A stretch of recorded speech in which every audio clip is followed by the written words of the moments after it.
ውድ ተመልካቾቼ ዛሬ ማሳያችሁ በምስሉ እንደምታዩት በቪዲዮ ኩሳ ነው። ኩሳ በኮብዝ የሚበላ በሩዝ የሚበላ ለራት ወይም ለምሳ የሚሆን እንዴት እንደምንሰራ አሰራሩን የሚያስፈልገውን ግብአት ሙሉ ቪዲዮውን እስከመጨረሻ በመከታተል እናንተ ሞክሩት። በጣም ይጣፍጣል። ቆንጆ ኩሳ አሰራር አሳያችኋለሁ። ከዚህ በፊት የሰራሁት ኩሳ ለበን አለ። ቪዲዮውን ሳወርድ ኮሜንት ስራ አስቀምጥላችኋለሁ። ለዛሬ ግን ኩሳውን ካጠብኩት በኋላ በመታወት መልኩ መጀመሪያ በቁመቱ እንደ ወፍረቱ መጠን ወፍራም ትልቅም ሊሆን ስለሚችል 2 ወይም 3 ቦታ በረጅሙ ከቆረጣችሁት በኋላ በምስሉ እንዳያችሁት በቪዲዮ እንከትፋለን። የተፈጨ ስጋ አለኝ። በዛ ላይ ተቆራረጠ ኩሳ አለኝ። መጠኗን አነሳ አርጓት። በጣም አታተልቁት፣ በጣም አታሳንሱት። ከሩዝ ጋር ወይም በኮብዝ ጋር እንድንበላ ጨው እንነሰንስበትና ከከተፍነው በኋላ ውሃ እናረግበታለን ለአንድ 10 ደቂቃ ማለት ነው። የምንጠቀመው ቅመም ቁንደ በርበሬና ወረቀል ጋር ብቻ ነው።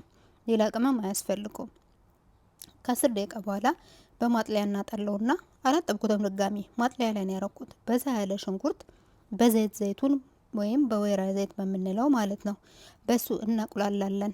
ሽንኩርቱ የተጠቀምኩት በዛ ያለ ነው። አታሳንሱ ሽንኩርት። ስጋው ምንም ቅመም ስለሌለው ሽንኩርቱ በዛ ሲል ሞቅ ሲል ቆንጆ ይሆናል ማለት ነው። ሽንኩርቱን በደንብ ስታቅሏሉት መጠኑም ስለሚያንስ ማለት ነው። እዚህ ጋር የተፈጨ ስጋ አለኝ። ከግማሽ ኪሎ በላይ ነው የተጠቀምኩት። ስጋውን መጠኑን እንደምትፈልጉት አድርጉ። ሽንኩርቱን አታሳንሱት። ሽንኩርቱ ሲቁላላ አያችሁት? በደንብ ጥብስ ቆንጆ ሆኖ ነው የተቁላላው።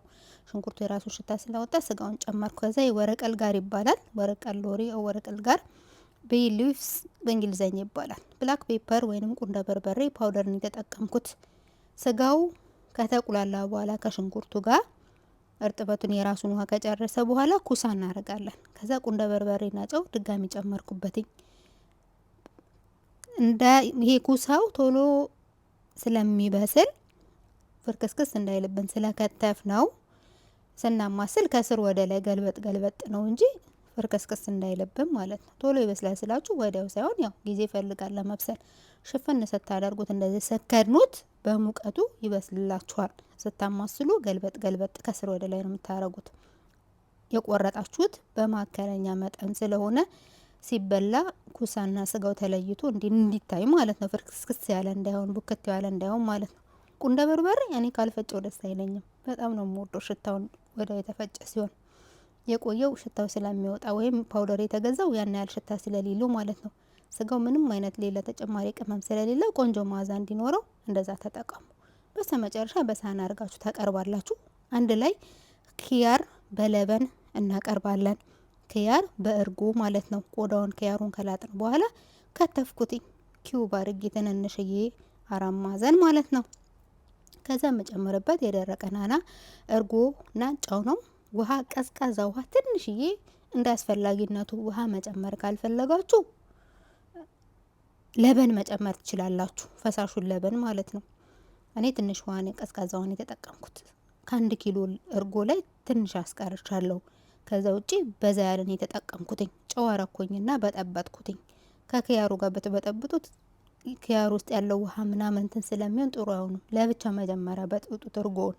ከዛ ትንሽዬ ቁንደ በርበሬ በአረበኛ ፍልፍል አስዋድ የምንለውም ማለት ነው እና ናና ናሽፍ የሚሉትን የደረቀ ናና እናደርግበታለን። ቅጠሉ ስታደርቁት የምታገኙት ማለት ነው።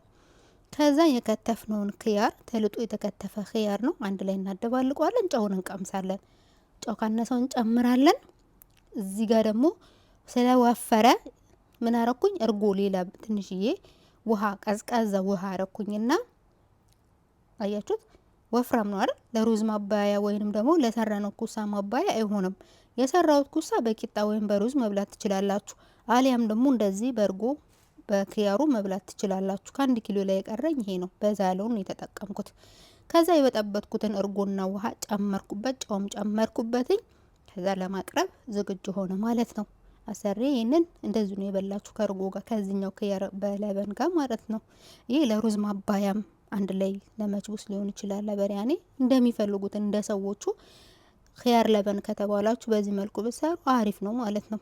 አሊያም መፈቅፈቅ ትችላላችሁ እስከ ልጣጩ ማለት ነው። ከዛ ከላይ የደረቀ ናና ዝም ብሎ ለእይታ እንዲያምር ብቻ መሀል ላይ ነሰነስኩበት። ኸይር ለበን ይህንን ይመስላል ማለት ነው። የሰራሁትን ኩሳ ሞክሩት፣ በጣም ነው የሚጣፍጠው፣ ትወዱታላችሁ። ቪዲዮን ላይክ፣ ሼር ማድረግ አትርሱ። ለቻናል አዲስ ከሆናችሁ ሰብስክራይብ